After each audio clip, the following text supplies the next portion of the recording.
and welcome to the LRG Canberra Survivor, the Ultimate Sacrifice wrap-up for Episode 3. Thank you once again for joining us, and thank you, Annabel and Max, for being here as always. How are you both? CK, as always, great to see you, and obviously you too, Annabel. How are you going, CK? I'm good. I'm busy. I'm working hard. There's so much Survivor on. We're about to get to maybe 5 nights a week, which will be very exciting. Though Australian Survivor might drop to its 2-night before we get there, hopefully. But Canberra Survivor is going to be the highlight of the week because then we get to come on here and really break down the show. I have to say this episode was maybe in the middle of the road in terms of excitement. Later on, hopefully Joseph will be able to join us and talk about his boot and his experience, and I think that'll be really exciting to hear from him. But I must say, and I think off the top of the show, I did know this was going to happen. It was spoiled to me by Ma that Connor was on the season as a reward. I'm very glad he's come this early because I was getting concerned. I thought it would be like a post-merge sort of advantage. And then I was thinking, Ma's just told me she's gone a long way. Now I have no idea how far she went, and that's where I want to be. Because Connor's here, that's done. That's all I knew about the season, that Connor was going to be on it. But what a get for Canberra Survivor. I know only true Super Duper Survivor fans will remember Connor from season 1, but equally, the only people that watch LRGs are Super Duper Survivor fans and the friends and family of those that are playing. So a huge achievement for Canberra Survivor. I'll be really interested to get Dan on the show one day to talk about how he was able to get Connor. What did you guys think about Connor being on the program? Annabel. Honestly, it was all worth it for Joe flirting outrageously with him. That sent me. I was cackling, deceased, screaming in gay. It was the most iconic moment. In fact, it was the best moment of this episode. As you said, bit of a lackluster episode, not a lot of drama, pretty predictable vote out. But Joe fangirling over Connor's dreamy eyes was everything I ever needed. The dreamy eyes were a particular note of hers, wasn't it? Are they that dreamy, Max? Do you think Connor's eyes are that dreamy? Yeah, like there is a definite debate where you could go that they're dreamy. And just, I think maybe Joanna was just a bit excited in the moment. And the irony of her complimenting his eyes while she's rocking out the sunnies. You meant to have the sunnies off so he can compliment your eyes back. Is it the first time complimenting someone's eyes? What do we feel about sunglasses on Survivor? My always view was it's a horrible idea. You can see that in Borneo. It looks stupid. And, for a long time, US and Australian Survivor banned it. Why are LRGs not banning it? Melbourne Survivor certainly wouldn't let us bring sunglasses. Well, given that Joseph was playing around on his smartphone for the whole first episode, I think sunglasses are the least of their issue now. I think they made the cut just. Well, if Joseph comes on later, we can ask him about him sneaking his smartphone into the environment.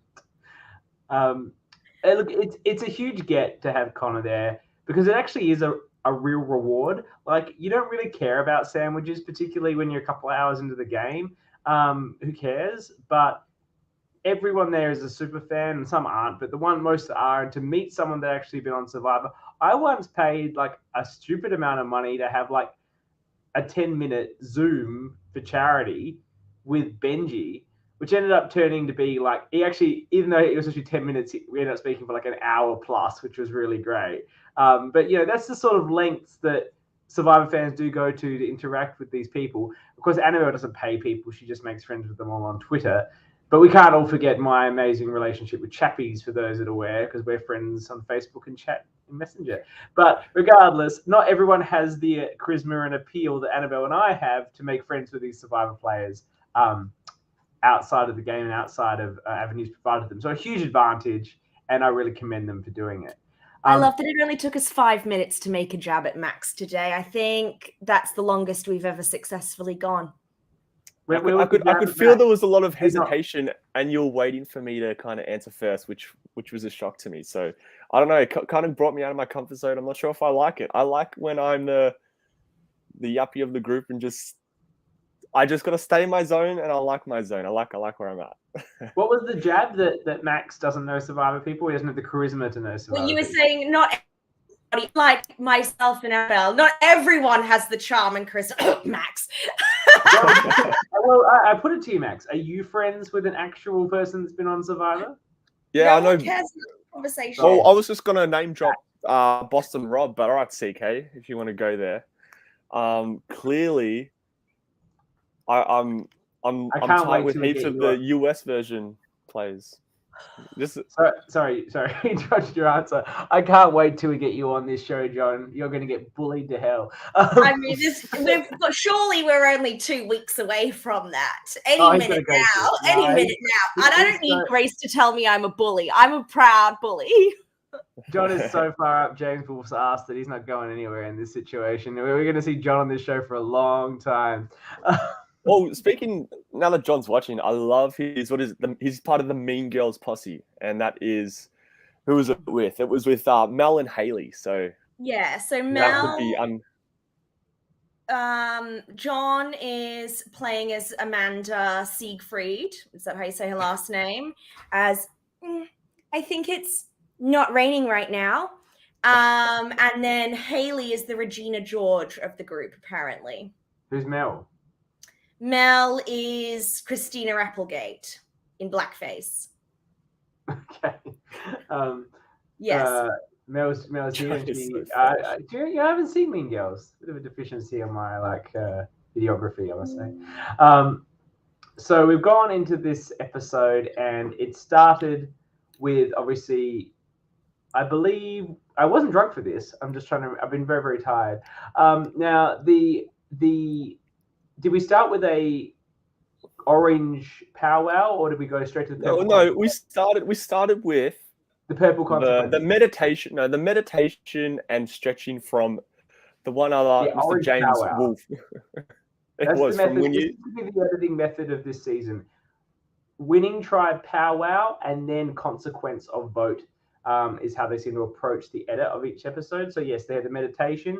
I love that. That needs more credit than it deserves. That was a funny moment. I love how Wolfie wanted the tribe to go. You know what? There's always one of them, Aston. And as someone who loves to initiate and force group participation in yoga and meditation with two people who are less than enthusiastic about it, you know what? There's no need to injury. There's no need to be a weenie. And Zaddy Simon, I'm always on your side, no matter how problematic you're being, but just get in there and participate. And you know what? Would never have called Woofy as the one to initiate that. Look, I just want to say, I did everything I could to participate in that yoga. My knee was killing me. I had an injury, and I was still trying to lunge because you're right. It is the right thing to do to be part of the group.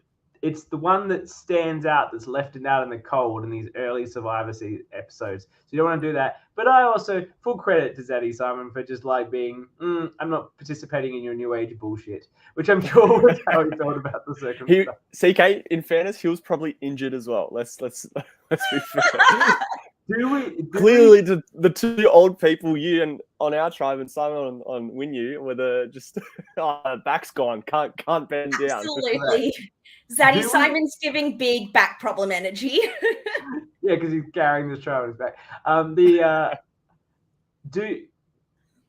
Do we think was Wolfie actually giving any half decent guidance there, or was this a bit of a Zen hen situation where he tries to know what he's talking about, but he's got no freaking idea? I reckon it was just a tribal sort of bonding, just in a group. What do? You can't sit down and talk all day. Why not just stretch and cause a little bit of fun? Either. Yeah, the Mean Girls were mocking Zaddy Dago behind the back.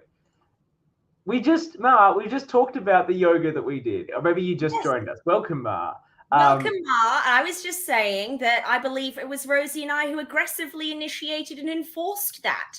I remember Max being very sucky about it and very half-hearted, and CK frankly wasn't much better. I had an injury, and I did it notwithstanding, because I agree with you, group participation is important. And that's why you do it. You just do it just to be seen. be part of the But group. as someone who actually knows yoga and meditation, perhaps, Annabelle, did you think that he knew what he was doing, or was he just making shit up? Well, we didn't really see much. Making shit up. He was stretching. He just did a forward fold. Yeah. Bending over. But anyway, moving on to what was actually juicy. Yeah, but I looked cool.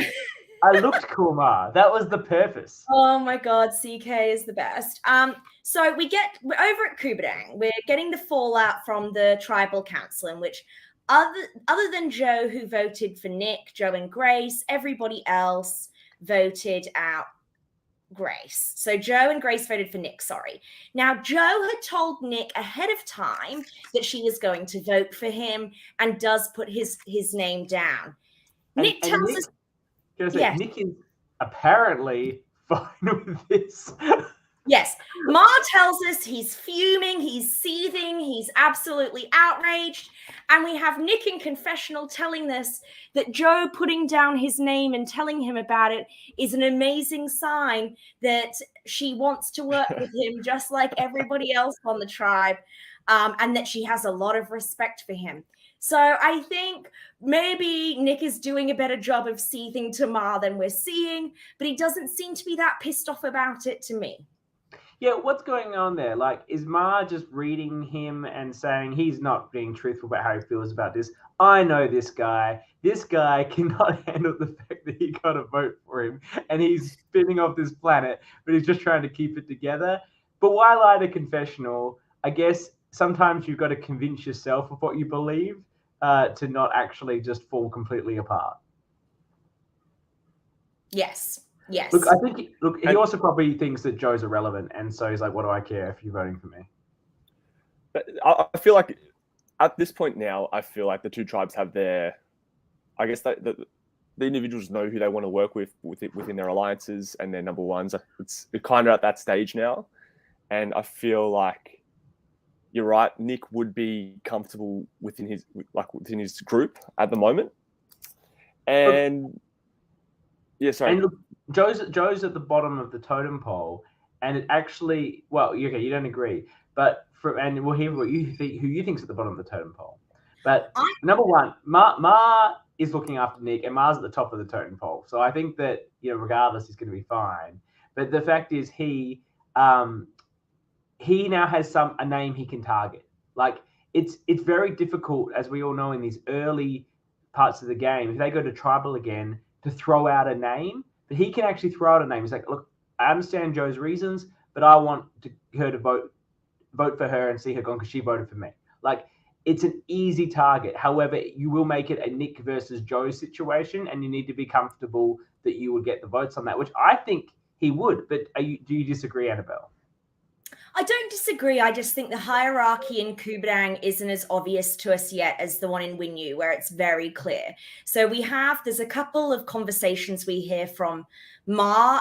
Ma, in fact, is the only person this episode who's talking to us about the existing alliances. So I thought you were going to say Ma is the only person talking to us.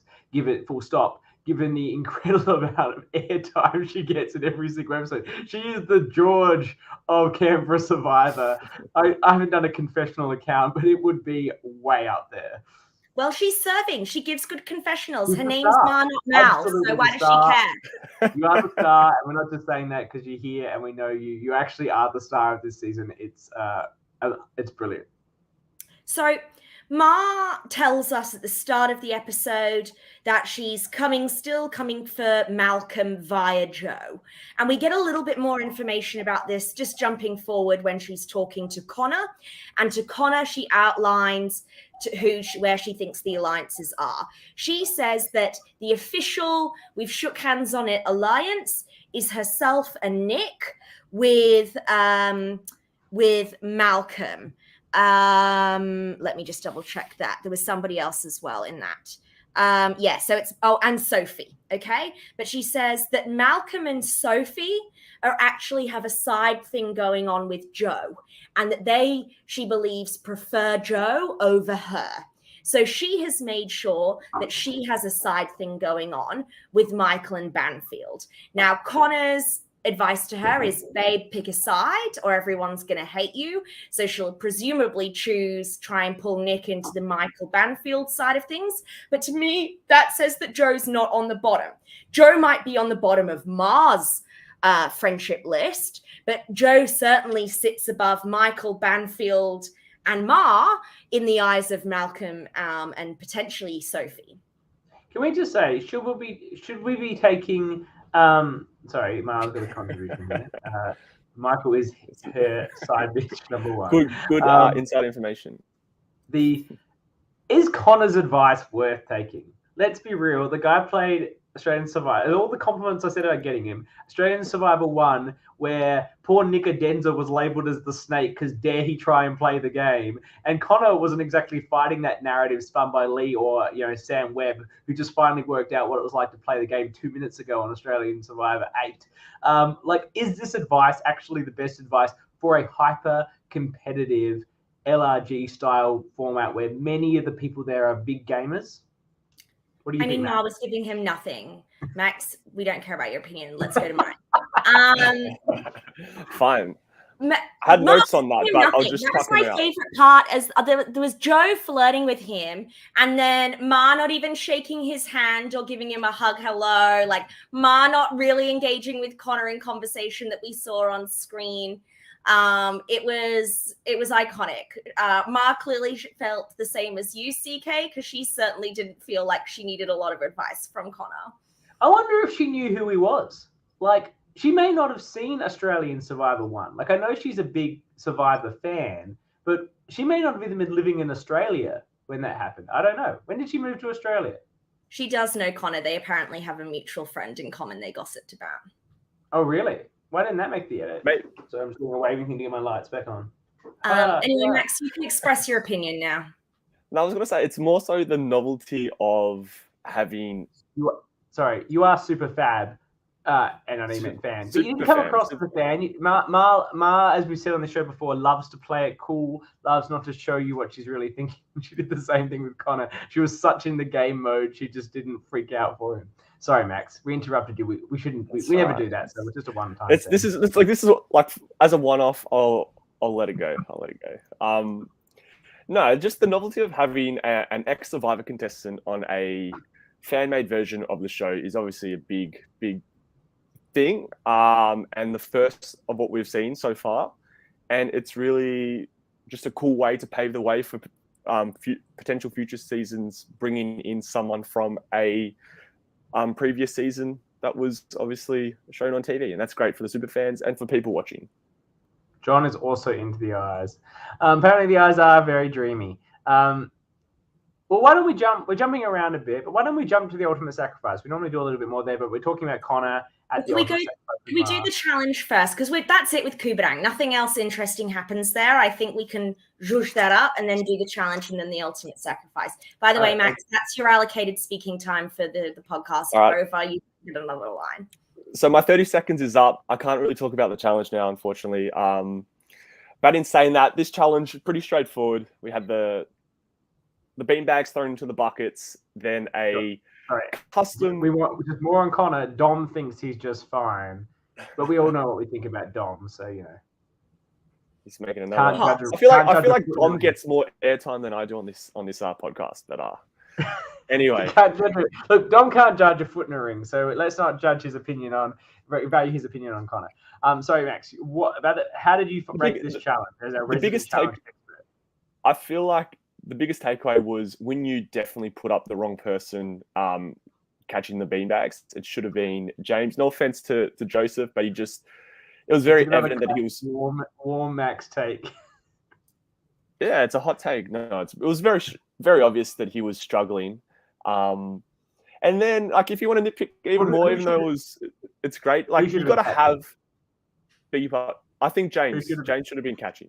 James? Not Zaddy? Especially when you're going up against... Sorry? I think Zaddy would have been pretty good. Simon, James, take anyone over Joseph. Sorry. Yeah, that's right. I agree, Mars. Zaddy Simon would have caught every single one. He can't do anything wrong other than most things, but he's perfect. Will be interesting. Look, hopefully Joseph will come on. He said he's going to come on, but he hasn't responded to me for a while. So now I'm a bit unsure. Hopefully he comes on. But I would like to ask him why he took on the role, took on the hero role. Was he trying to prove his worth? He felt he was in trouble. It'd be interesting to get that perspective. Aston says the throwers weren't great. I'm like, they're throwing a sandbag a couple of meters. It's like he could have caught it. Shade thrown. There was you could see a lot of sandbags on the ground next to it. But even when Joseph was just by himself, the edit showed that he was struggling. And just for the sake of, like, this is nitpicky now. Bill said he wanted to do the puzzle and the bucket. He was obviously really trying to be the double hero at this stage. Is this Simon or Joseph? Joseph. Well, he did say, I think probably Joseph, but we'll have to see. Yeah, it was. I think Mel was referring to Joseph there. So he did say in a confessional. And who was catching for the Purple Tribe? Michael. And he smashed it. Michael was a gun. And I think, Aston, John's going to have a bone to pick with you on that one. I want to just talk. I'm sick of this Joseph hate. I simped for Joseph. And I really related to him, especially with that sequence where John was criticizing his stories. Like, it's not Joseph's fault that he's conspicuously the most interesting person on that tribe. I mean, James Wolfe is what, from Geelong? Like, does he have interesting stories about being related to Spanish royalty and ghosts in courtrooms? I don't think so. Like, Joseph and his outfits, okay? So he has these incredible check pants, which he wears as his loungewear around camp. And then notice he was serving in that challenge when he rocks up in skins and little hot pants. I'm all about Joseph. I think it was jealousy, and that's why they came for him. I think. Look, we all love a good story, and admittedly, you got to pass the time some way. So, correct. Why are they not enjoying his interesting? I feel like that edit did him dirty. It was a bit of a dirty edit, especially. I quickly rewatched his pre-game interview, saying that he feels like he comes across like that introverted sort of quiet person, and then watching his vote out episode where you're getting the complete opposite. So okay, so maybe the edit didn't do him as dirty as we're suggesting. Mel, stop being boring, okay? Maybe he wouldn't have to hold down the fort for 30 minutes if you guys had nothing interesting to say. Can we also look maybe at they couldn't get a word in. They couldn't get a word in. Just like I feel like Mel, I relate to you here. I feel like I was you versus you two are the Josephs, where I can't get a word in. You just got 30 minutes monologues. We're both Josephs. Here I am. You're the Josephs, like in spirit, I guess. But hopefully, and also in challenges. Let's be honest. You know what? Have we got a 2-hour podcast on tonight? Because if Joseph's coming on in 40 minutes, I've got to go to bed early tonight. I've got an early flight out tomorrow, so I don't know. To be fair to Max's criticism here, at a long dinner that we were having in Melbourne a few months back, they asked me a question and I finished the story about an hour later after they asked it.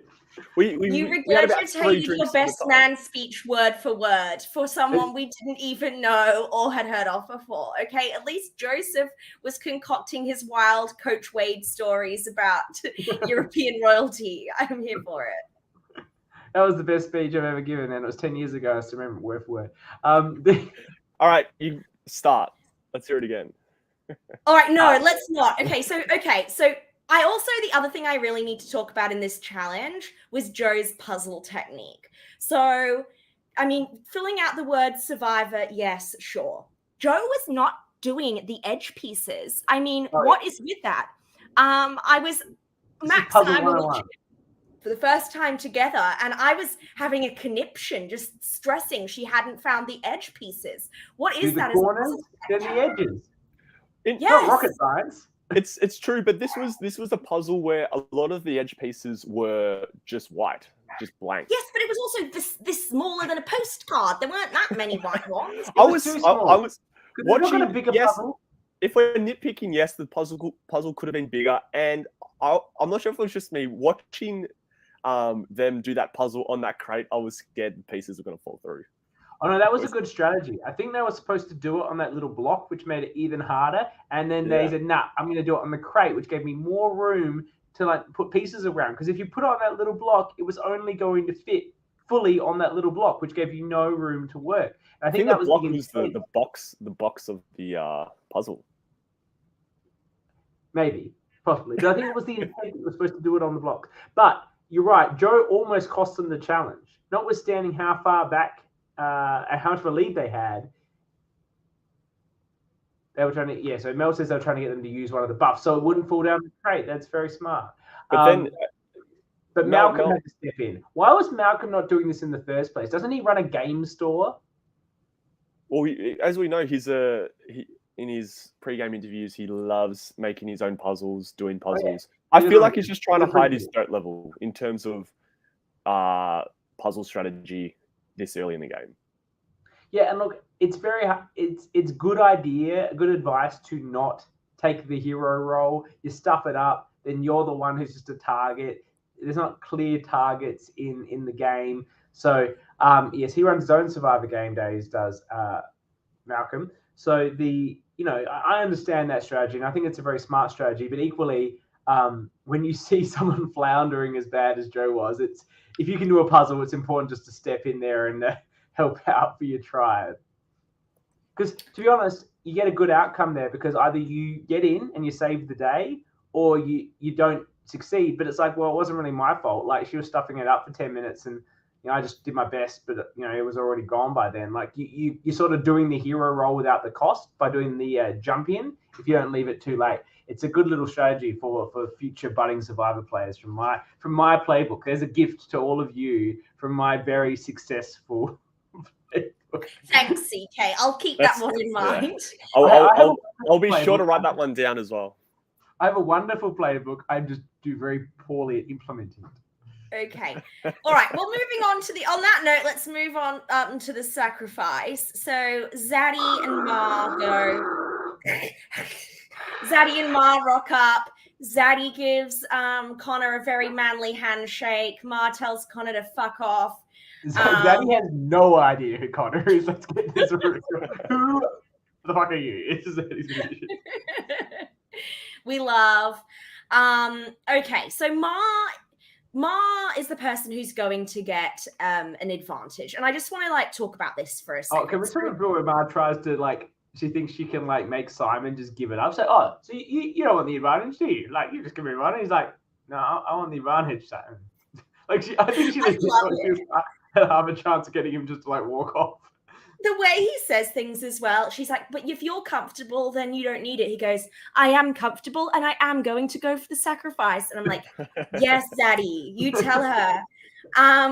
All right. So starting from most powerful to least powerful, these were the advantages left in the game.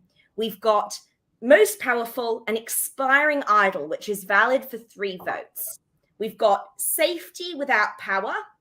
We've got steal a vote, which is what she chooses, cancel vote, and give safety without power. Up until now, people have always chosen the most powerful remaining item. But Ma chooses to go for steal a vote over the expiring idol. Well, I wanted to know what you guys thought about that decision. Brilliant. Absolutely brilliant. And her reasoning was given on the show. There's likely to be a swap soon. You can make that assumption, and stealing a vote, a 2-vote turnaround in a swap, could be everything in a bad scenario. An idol will only save you for 1. You are going to have an idol for potentially the next 3. So maybe you save yourself in a swap, but then all you're doing is maybe getting yourself 1 or 2 more and just hoping that you guys can win challenges to get to the merge, or to have, I don't know if we can post that one, Ma, spoilers. Do they even count anymore? I don't know.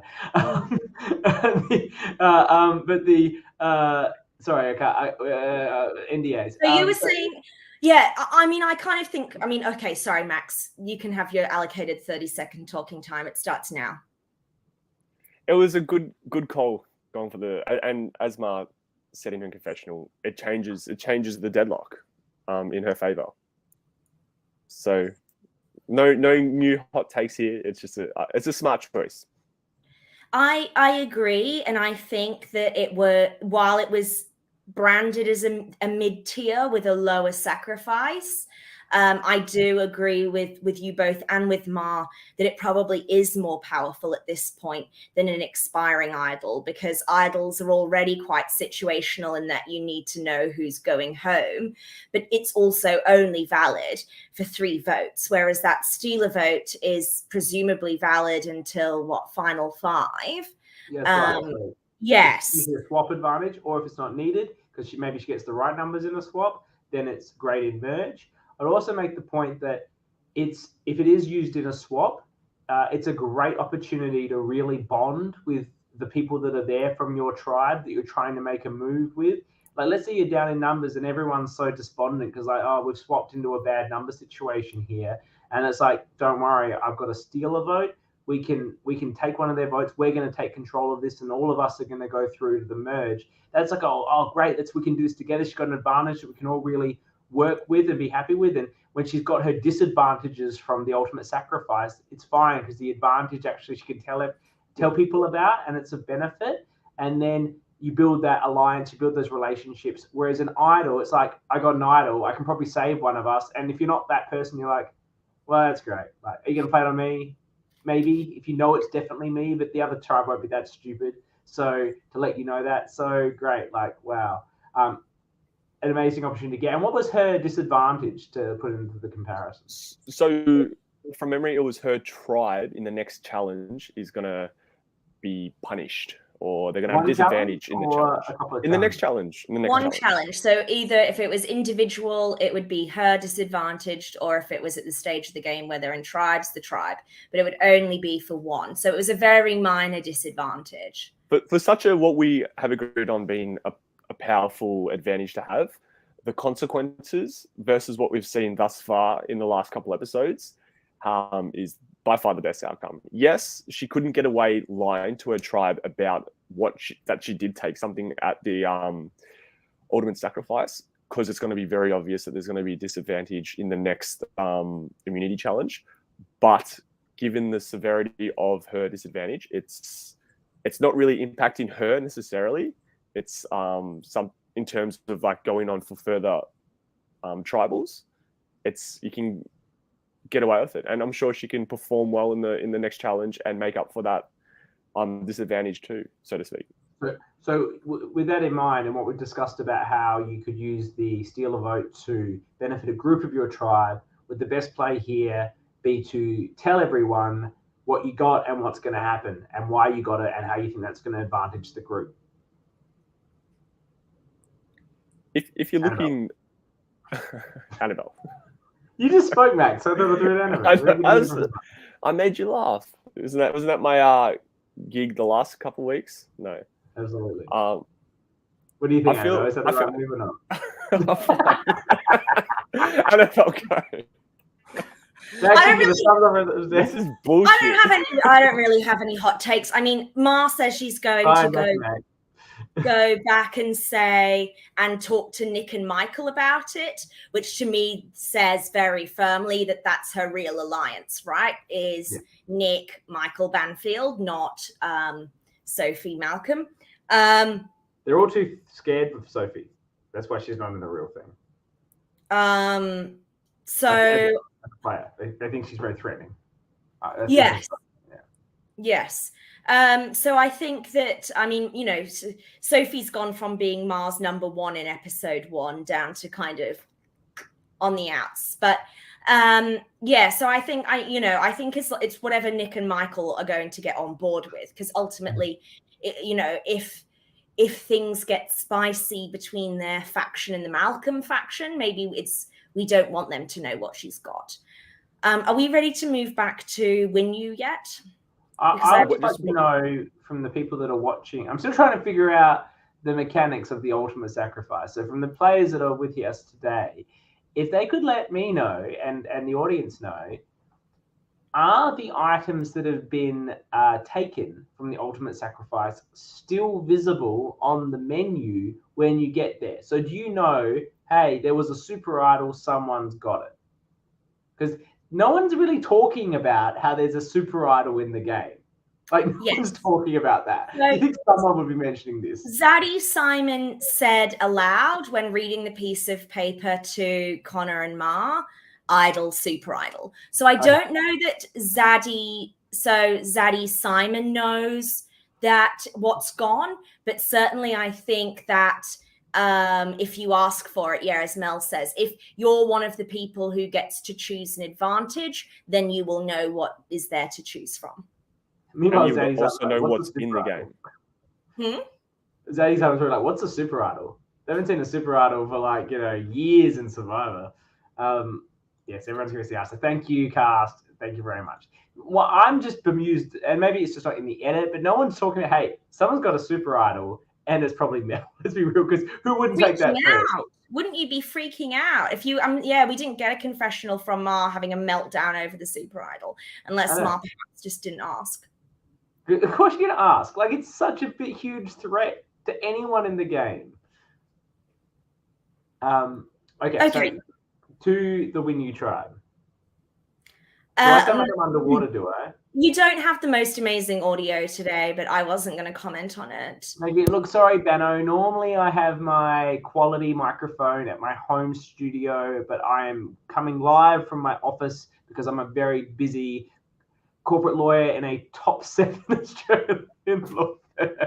There it is. You might not be aware, Banfield, because CK hasn't mentioned it 7 to 8 times in the last half an hour, but CK is very important.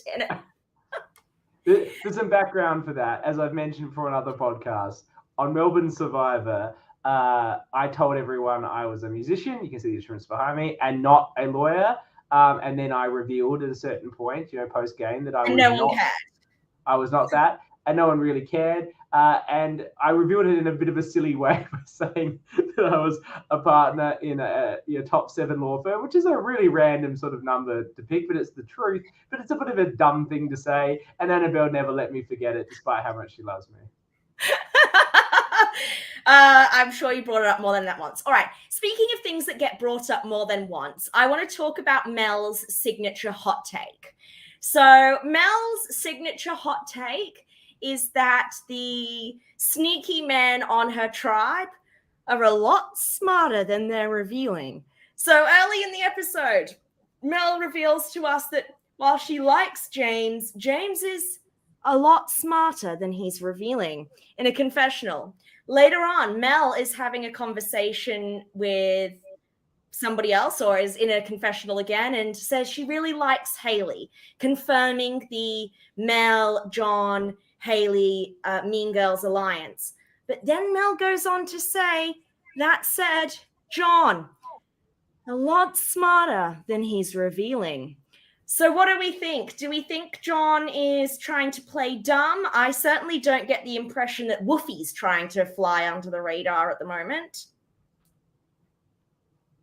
Sorry, I'm deciding whether I should fix my audio by wearing this like dorky headset. What do we think? Do it, darling. Very funny. We all know my primary focus is on appearance, not about how quality something actually is. Hence the leather jacket on Survivor. Let's try this. John wants the headset. Does anyone ever put a USB in the right way? All right, Max, why don't you give your opinion on the actual game while CK keeps talking about himself? Yeah. Okay, or you're going to keep pretending that your audio doesn't work. Very amusing. Hang on. Let's... Okay, audio. All right, is that audio better? Banfield. Yeah, audio is fantastic. It's better? All right, excellent. Now, yeah. I look ridiculous, but... You look great, babe. You look great. Okay, so we've been... I think you can bring up Aston. We've not muted him. Max is playing a fun gag on CK. Now can you direct my... That's good shit, Banfield. All right. So look, we have Joseph. We're about to get to the vote. Should we just bring him in and talk about the vote with him? Or do you want to talk quickly about the vote before he comes in? Okay, well, let's bring in Joseph. It's pretty We've straightforward, crapped isn't it? on about it myself for too long, so We don't have time. you. All right. Yeah, all right. Let's bring him in. Well, I'm going to bring in Joseph. Welcome, Joseph, to the show. Hey. So good to have you here, and thank you for coming on. We really appreciate it. If you've been paying attention, we've been talking about ourselves a lot and haven't even got to. No, I've not been paying attention. We go on. Okay, the strategy and discussion surrounding your vote, but that's about where we're up to at this part of the show. So I think this is a good time for you to join us, and you can actually work us through what you were thinking for part of the time. One question we had for you, just to start off with, and we were talking about this earlier, you decided to take on a hero role in the challenge by collecting the sandbags in the bucket, and it didn't go as well as perhaps you would have hoped. Was there a thought there that you wanted to take on a hero role and prove your worth? What was your thinking about that decision? My thinking was I was being very naive and thinking that I'm better at catching than I am at throwing. I feel you. Yeah. What about the puzzle? Were you a puzzle guy? You're like, no, I'm not in the puzzle. I'm dyspraxic, so I can't do small pieces very well. I'm generally better at puzzles, but I can't because those puzzles were tiny. Yeah, we've already discussed it. They're ridiculous. Why couldn't they have a bigger puzzle? Like, surely. Yeah. Imagine what Connor thought of the puzzle. He would have been looking at this thing going, "What?" With his beautiful eyes, looking at that puzzle and going, "What the hell?" Okay, so you get back to camp, and how are you feeling about the situation? Did you think you were in danger? It sounded like you spent a bit of time hanging out with Haley and her damaged foot. Yeah, I think I was generally in a place where I felt like something was off, and I was being targeted by. It was also at a place where if I were trying to fix it, I wouldn't know how to approach it just procedurally, because I obviously came in with absolutely no information going in, like especially with who were. I don't think this made the episodes, but who was tight with who is kind of based on who knew each other going in. Yes, and you were on a tribe full of people with pre-existing relationships. Yeah. Yeah, look, we understand that.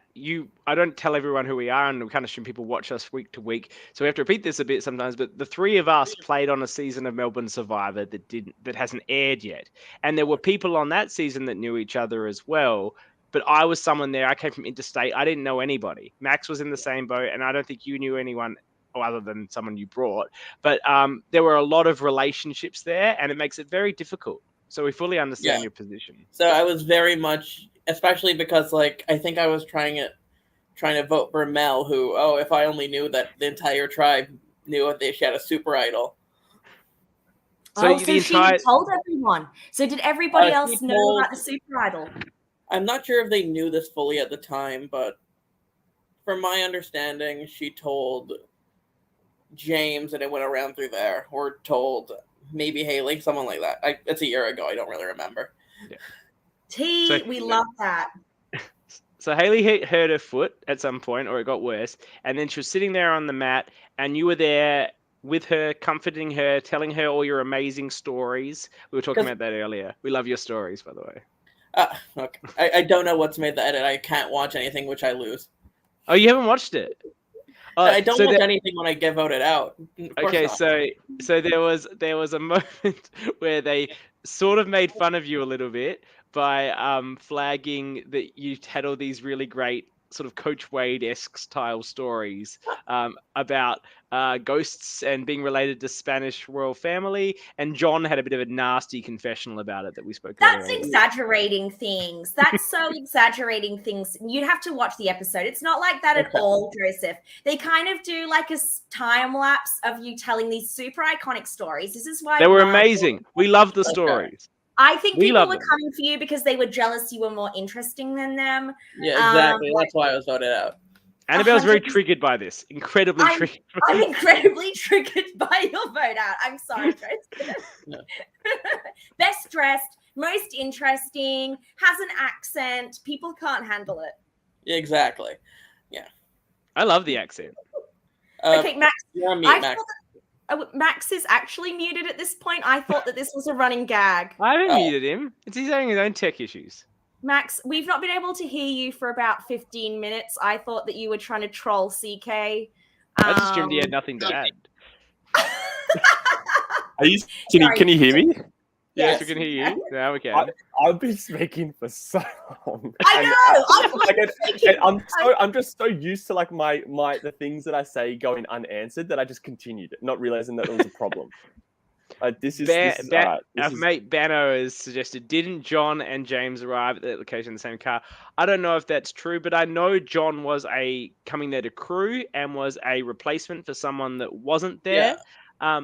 Is that your understanding, Joseph? Kind of, yeah. I know that they were staying at the same like accommodation.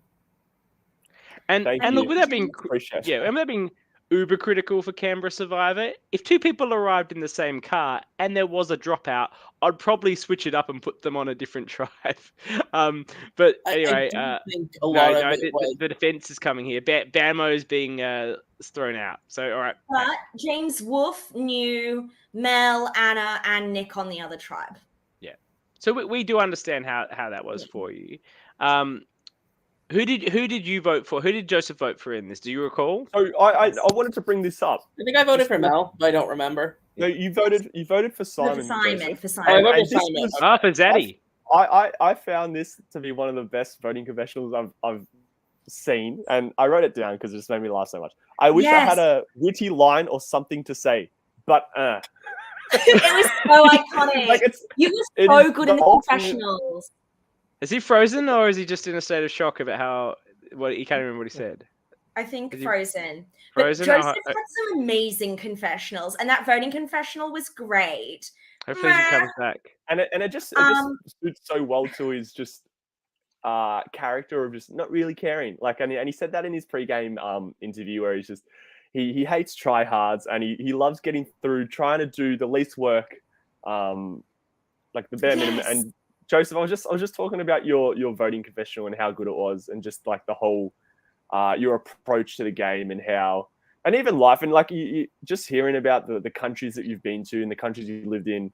Obviously, you're a pretty interesting fella, so it just really portrays in the way you spoke to the camera, and I enjoyed that aspect of your game. Okay. Did you catch the compliment on your voting confessional? Do you remember what it was? I did. Yeah, I didn't realize I left for a bit until you messaged me. Yeah.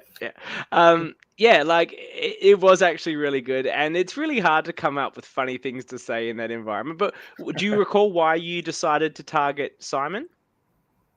No, I don't remember. It's been a year.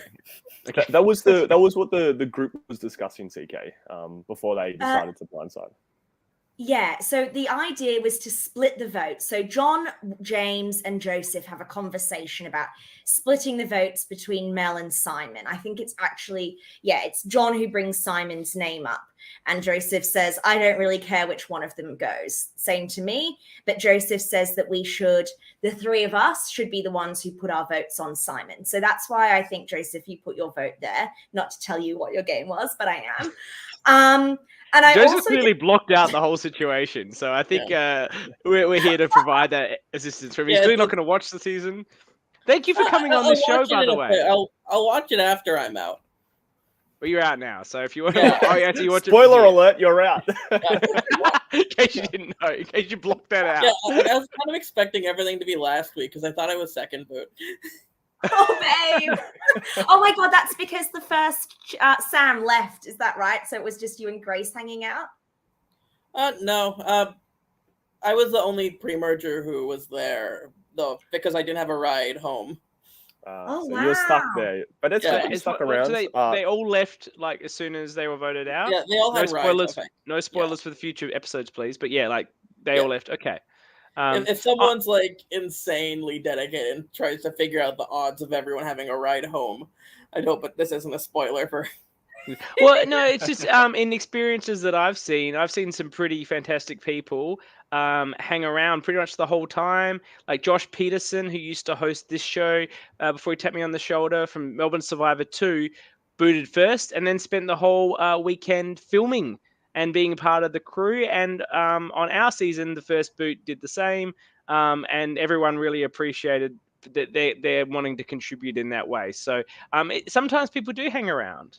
And sometimes people wait for a lift like happened in And Melbourne. I feel like in before. Joseph's case, he had no choice. All right, Joseph. Canberra's hard to get to. I don't have a car. And who would want to go there anyway, babe? I unless know you it's live in cold Canberra? as hell. Yeah. So, babe, talk to us. Who were your besties? Who were you kind of vibing with? I was trying to stick with James and John, or at least that's what I was thinking of going in. Yeah. Okay. Cute. I kind of think they're the people who I kind of think, I don't know, I enjoyed talking to the most. Not that it's an insult to anyone else. No, it's not. That's fine. Yeah, because with Haley, I think a lot of why I talked to her towards the end was because I think that was a relationship I kind of needed, which I think was the right decision at the end. Yes. But I think it was wrong order. Yeah. I actually got the impression, based on her voting confessional, she really didn't want to vote you off. But because of her injury, she was worried about, I guess, putting her foot down, excuse the pun, about saving you, because she probably thought that then she was going to be the target. Whereas if she didn't have that injury, she certainly had the influence on the tribe, I feel, to maybe push the vote in a different direction. So I think you made the right Haley call. was the one who was targeting me for the first vote. And I think the targeting started before I even fully integrated myself and started to talk to people. But I think you made a real positive impression on her when you stayed with her and sat with her when she was injured. In her confessional, she said that I don't have it verbatim, you guys might have the notes, I don't want to do this vote, but I think if I don't do it, it will be me. So she was actually really enjoying you by that point, and she was just worried that she was going to be the vote if you weren't the one that people looked at. Yeah. Which, again, I think a lot of that is, maybe it's, I don't want to say, oh, this is all because I didn't know anyone, but I think it's partially because, not just because I didn't know anyone, but because I think I was kind of targeted from the beginning, that I just had the momentum against me the whole time. Yeah. And was never able to find my way in. I agree, because John didn't want to vote you out either. So John also has a voting confessional where he doesn't feel 100% comfortable with gunning for Joseph, but says he doesn't want to be the one to put his neck out.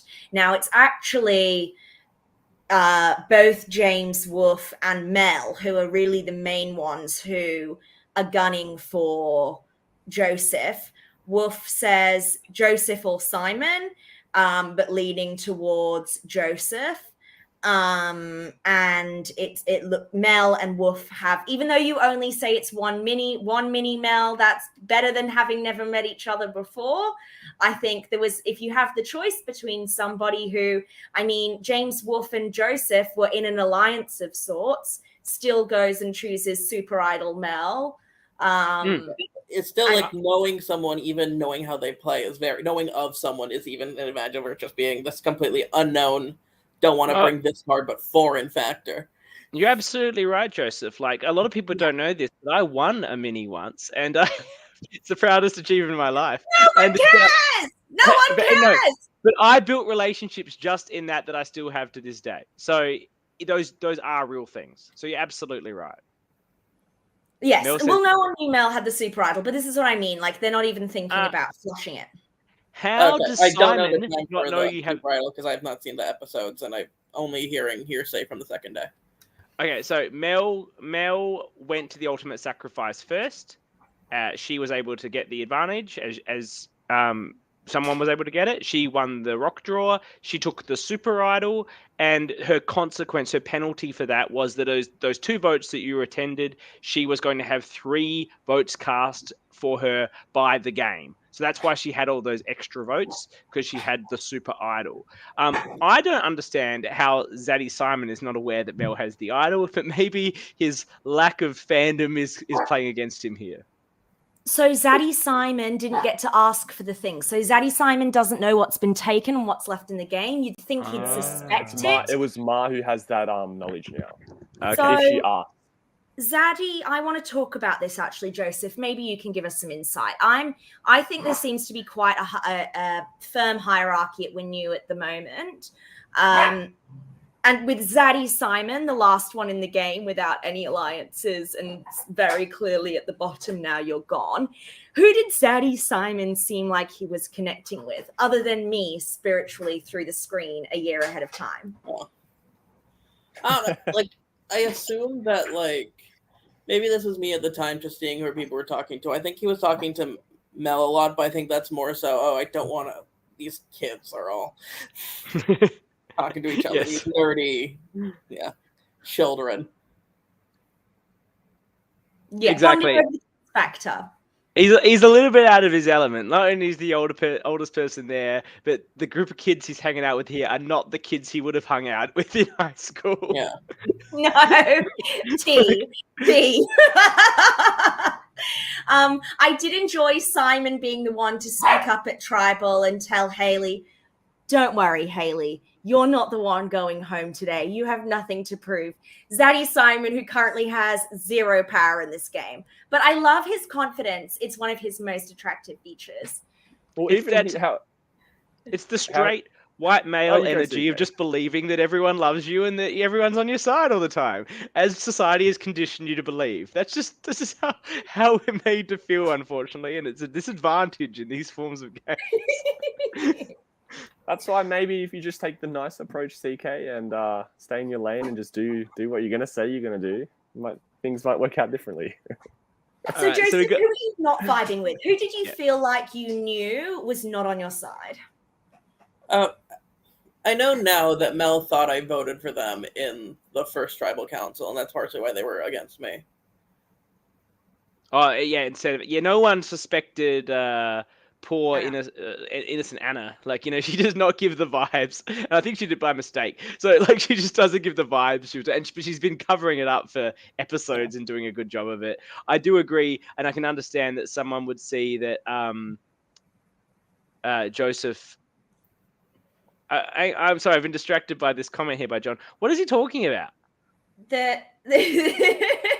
You saying I that think the that was unfortunate you're very disadvantaged as a straight white man from privilege Yes, because but of your own delusional self-confidence. But I'm being facetious. I'm clearly being facetious, right? Like, people understand that. Are you It's a sure? comedy value. It wasn't very obvious, CK. This is my stick. People understand this is the stick, right? Sorry, Joseph. Coming from your waterfront view apartment on the I'm in top Adelaide, floor. mate. There's no water here except the Hey, I'm torrent. exaggerating. It Aren't we smells. doing that all? All right, sorry, Joseph. Oh, what was I saying? I don't remember. We were talking about who you didn't gel with. So Right? in Like- hindsight, yeah. In hindsight, like, I try not to, just because, like, I don't remember negative things I thought about people a year later. I'm not a sociopath. But Annabelle feels it seen. was and one of had those to things mute where herself. I kind of got the vibe that I was getting out, especially because when I was looking around at Tribal, no one would look me in the eye except for Simon. Yeah. He's just like, he's looking right at you. He's Because like, he I'm knew you coming were for voting you. for him. That's why. Yeah, exactly. It's like, It's giving oh, look at you. sociopath. And it's like, but yeah, I was just my entire view trying to go in was just trying to be a bit more relaxed and see what's on the table for me to work with. So I wasn't, and maybe this is just me as a person. I don't focus on negativity at all, or at least I don't remember it. Yeah, well, that's a very positive attribute. And I've got to wave my arms around again now to get the lights back on. It's just like you said in your pregame, Joseph, like just you go through trying to do as little as possible, and even now it's just chilling. Yeah. He's a chill dude. I'm surprised that they didn't all see you as this chill dude. If I'd played Survivor with you, I would want to be part of your team. Exactly. Did you have a really positive experience overall, though? Had you done anything like this before? I had a good time. In hindsight, I wish I had someone pick me up on at the end of the first day, but it did like.